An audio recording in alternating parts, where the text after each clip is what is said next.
is our post-show convo, I guess. Oh, you're gonna ask? Well, Molly, you're supposed to ask Molly thank questions. you, Molly. It was stimulating. It was really stimulating. Thank you. That was awesome.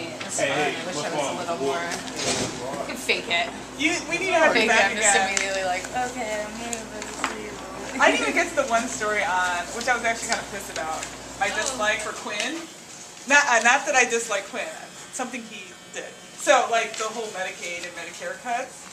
Like, mental health. Well, he didn't do that yet. he didn't do it. He pitched It's that. coming. It's coming. Well, I was not. glad to see the guy he's- get 50 years for I crippling a just like that I 12-year-old had to girl. watch this horrible game again. Man. You see that birthday guy got 50 years? Yeah. 50 years. Yeah. So Quinn's cuts, I don't know, he's trying to make it Come on, sound man. like it's less harsh now, so I guess he's going to apply some cigarette tax, some of the sin tax Yeah, toward exactly. funding Buck a Medicare. pack? Yes, The so child- maybe that's the supposed to make child us carried feel the better, I tape don't down, know. Maybe that's part of the solution. Molly, what do you think about that? Did you hear about that he wants to apply some cigarette tax money Huh? for the Medicare and Medicaid funding? They do that. Why Really? don't they always do vice tax to like the good programs? Straight to jail. I don't get that. Richard Steele, cigarette tax for fund Medicare and Medicaid? Quinn's proposing that. Fine with me. Yeah, 'cause I then don't you're smoke. funding your own. You're funding your own.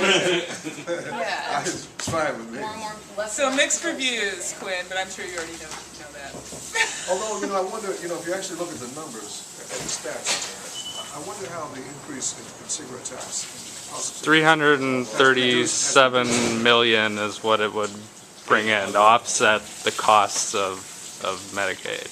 And then that, I think, would be coupled with like a federal match that the state would be eligible to receive that much money in federal funds in the event they bring that much in. So it ends up being like $675 million. Also, you know But part of my question is what that has meant for this whole concept of thinking about smoking may kill you and whether or not a lot of people just continue to pay the price or stop smoking or got to be too expensive. I mean, when somebody tells me well, I used to smoke. So when somebody tells me today what the cost of a pack of cigarettes is, I go, you have got to be, are you serious? Because when I was smoking, cigarettes were like $1, a pack. You know what I think is an interesting issue though too, and I probably think it's too deeply into this, but I think it's somewhat problematic. It's going to get in that you're taking the responsibility away from the government and citizens for just paying for social services. It's almost like a philosophical thing. It's like we're going to make people who smoke do this, and so.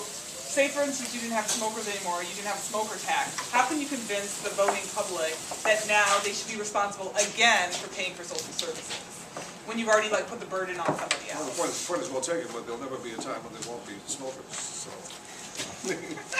I think there will be. Well, if it's any consolation, I don't think the proposal as it is going to gain any support, so, or much support, the necessary support. For the cigarette tax? Well, for the cuts, the way that I mean, he wants 2.7 billion in cuts, but the way that he's pitched it, there's not the necessary Democratic support, and that's where the juice is. Yeah. No, that's true. Obviously, it's going to go through several more iterations before the cuts are approved, but. Yeah, the smoking is But everywhere. 2 thumbs up for getting creative. There are no rules. You can't tell people not to.